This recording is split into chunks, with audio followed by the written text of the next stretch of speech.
എനിക്ക് അടീനിയത്തിൻ്റെ കുറച്ചധികം ചെടികളുണ്ടായിരുന്നു. അപ്പോൾ ഞാൻ ഈ ചെടികളൊക്കെ കിട്ടുന്ന വിത്തുകളൊക്കെ എടുത്ത് മാറ്റി വെച്ച് വിത്ത് പാകാവുമ്പോൾ വിത്തെടുത്ത് മാറ്റി വെക്കും. അങ്ങനെ മാറ്റി വെച്ച് കുറച്ചധികമായി.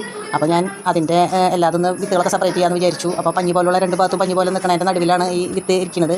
അപ്പോൾ അത് മുഴുവൻ എടുത്ത് ഒരു എണ്ണത്തിൽ തന്നെ കുറേ വിത്ത് ഉണ്ടാവും കേട്ടോ.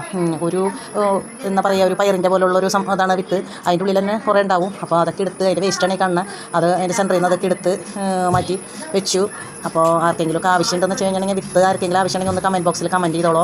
അപ്പോൾ ഞാൻ ആവുന്നതും തരാനായിട്ട് തരാൻ നോക്കാം. പിന്നെ അതുപോലെ തന്നെ ചെടികളും ഉണ്ട്. ചെടികളിൽ ഇപ്പോൾ കുറേ ബ്രാഞ്ചസ് ആയിട്ടുണ്ട്. അപ്പോൾ ആ ബ്രാഞ്ചസ് തണ്ടുകളൊക്കെ മുറിക്കണം. പ്രൂണിങ് എന്നാണ് പറയുക. പ്രൂണിങ് ചെയ്യണം. അപ്പോൾ അത് മുഴുവൻ മുറിച്ചെടുക്കണം. അപ്പോൾ ഇഷ്ടംപോലെ ചെടിയുടെ തണ്ടുകളും ഉണ്ടാവും കുഴിച്ചിടാനായിട്ട്. അപ്പോൾ അതും വേണ്ടവരുണ്ടെങ്കിൽ കമൻറ്റ് ചെയ്തോളൂ. അപ്പോൾ ഞാൻ ആവുന്നതും തരാനായിട്ട് നോക്കാം. അപ്പോൾ ആവശ്യക്കാരാരാണെന്ന് വെച്ചിട്ടുണ്ടെങ്കിൽ കമൻറ്റ് ചെയ്തോളൂ. ഇഷ്ടമായാൽ ലൈക്ക് ചെയ്യാനും ഷെയർ ചെയ്യാനൊന്നും മറക്കരുത് കേട്ടോ.